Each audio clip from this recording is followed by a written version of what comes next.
보시면은 이렇게 여기 보시면요. 구약시대 대제사장은 제사함을 위하여 해마다 동물의 희생 피로서 성소에 들어가야 했으나 완전하지 못했다.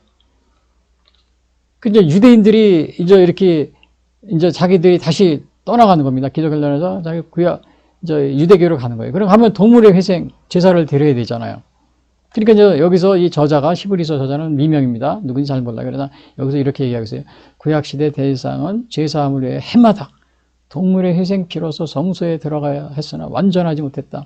유대인들인 여러분들이 이렇게 박해가 있다고 그래서 기독교를 떠나가지고 다시 유대교를 하려고 그러지만 여러분들이 그 하려고 하는 동물의 희생 피, 이거는 우리의 죄를 완전히 사해 줄 수가 없고 또 한 번에 끝나는 것이 자꾸 죄질 때마다 드려야 되는 그런 불완전한 것입니다.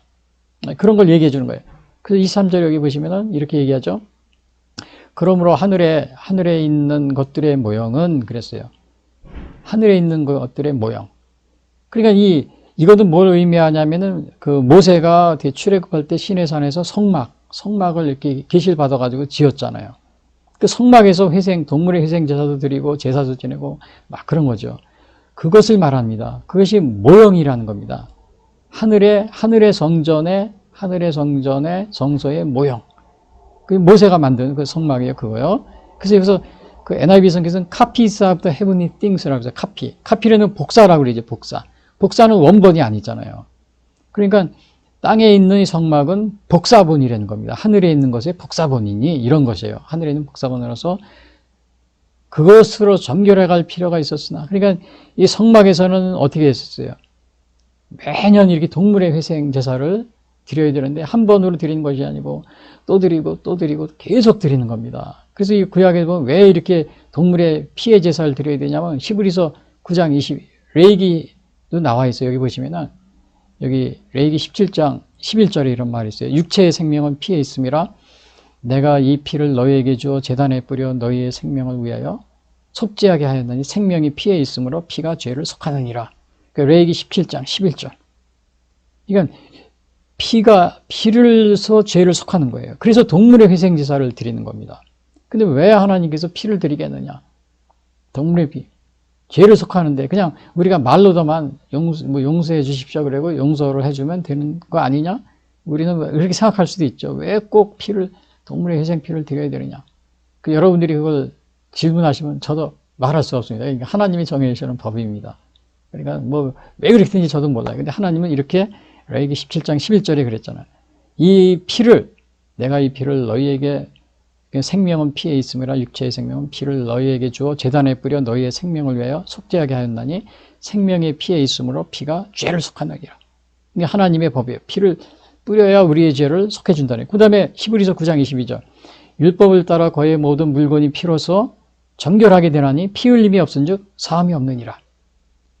피 흘림이 없으면 사함이 없대요. 그래서 그러기 때문에 동물의 희생제사를 드리는데 이 구약에서는 어떻게 돼요? 매년 제사장에 들어가서 동물의 희생 소, 양, 염소 이런 걸 잡아가지고 피를 가지고 그 성소에 들어가서 그걸 뿌리고 나오면 이제 백성들이 기다렸다가 자기 죄를 이렇게 사함받고 이제 그런 식으로 하는 건데 한 번에 끝나는 아니고 계속 드리는 겁니다. 그래서 히브리서 9장 19절에 여기 써있지는 않지만 제가 읽어드릴게요. 모세가 율법대로 모든 계명을 온 백성에게 말한 후에 송아지와 염소의 피 및 물과 붉은 양털과 우슬초를 취하여 그 두루마기와 온 백성에게 뿌리며 이르되 이는 하나님이 너희에게 명하신 언약의 피라고. 그러니까 여기서 보니까 어떻게 했어요?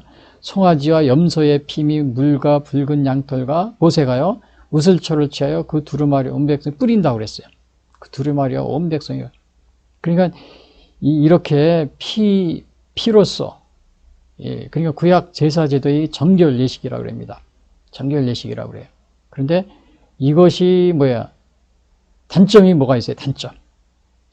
이 불안정성이라고 그래요. 구약 동물 희생제사의 불안정성. 이거 히브리서 9장 1절부터 10절에 나오는데, 왜 이렇게 불안전하냐면 히브리서 10장 3절에 이렇게 나와 있습니다. 그러나 이 제사들에는 해마다 죄를 기억하게 하는 것이 있나니 이는 황소와 염소의 피가 능히 죄를 없이 하지 못함이라. 그러니까 황소, 염소, 뭐 또 여기 그거 말고도 또 뭐 있어요. 뭐 그냥 뭐 송아, 다 동물들 희생해요. 양, 뭐 이런 거요. 근데 이것이 죄를 능히 없이 하지 못한다고 이렇게 나왔어요. 그래서 어떻게 돼요? 제가 그 밑에서 반복해서 자주 드리는 겁니다. 그렇기 때문에 이거를 뭐라 해요? 불완전성이라고 합니다. 불완전성. 심지어는 동물의 피만 드리는 것이 아니고 고대에는 뭐야? 사람을 죽여가지고 사람의 피, 제물로 드리는 경우도 있어요. 그게 여러분이 우리가 멕시코 문명에 여러분 잘 아실 겁니다. 잉카 제국 문명, 그 다음에 아즈텍 문명이 있었잖아요. 우리 신대륙 발견하기 전에. 근데 그것이 싹 하루아침에 그냥 감쪽같이 없어졌습니다. 그래서 그 탐험가들이, 그 역사학자들이, 야, 그거 이상하다. 갑자기 없어졌다는 겁니다. 잉카 제국, 멕시코, 남미 아메리카 그쪽에요. 아즈텍 문명이라는 게 있었잖아요. 근데 그 역사를 조사하는데 보니까, 거기에 보니까 뭐가 있었냐면 인신공양이라는 게 있었어요. 그러니까 그 사람들이 그 동물 희생 제사를 드리는데 막 피를 막 뿌리고 그러잖아요. 이게 성경에 이게 나오는 거 비슷합니다. 막 동물 희생. 근데 나중에는 뭐예요? 사람을 갖다가 제단에 놓고서 생사람을 갖다가 이렇게 제단에 놓고서 제가 그 기록에 보면은 산 사람의 그 심장을 꺼내는 겁니다. 산채로. 꺼내가지고 손에 들고서 이렇게 서서 제의를 드리는 겁니다. 그런 게 있었습니다. 완전히 인신 제물, 사람을 제물로 드리는 거예요. 그래서 그런 아주 나쁜 풍습이 있었던 겁니다. 그러니까 그런 거는 멸망할 수밖에 없는 거예요. 제가 왜 이 얘기를 하냐면요. 여러분 여호수아 당시에 이제 가나안을 이렇게 들어가잖아요. 모세가 이제 인도하고서 광야 40년 후에 가나안에 들어가는데, 그때 하나님이 가나안 땅에 들어가면 가나안의 7 족속 있잖아요. 뭐 시위 족속, 여부스 족속 근데 그거를 하나님이 뭐라 그랬냐면 가나안에 들어 다 진멸하라고 그럽니다. 이 진멸이라는 것은 남자, 여자, 노, 소, 어린아이까지 완전히 다 죽이는 겁니다. 여러분, 우리가 전쟁할 때 보면은 사람을 다 하나도 남김없이 다 죽이는 거, 이거 우리가 보면, 정말 저렇게 전쟁을 저런 식으로 하다니 참 너무 잔인해. 우리가 이런 말을 하잖아요.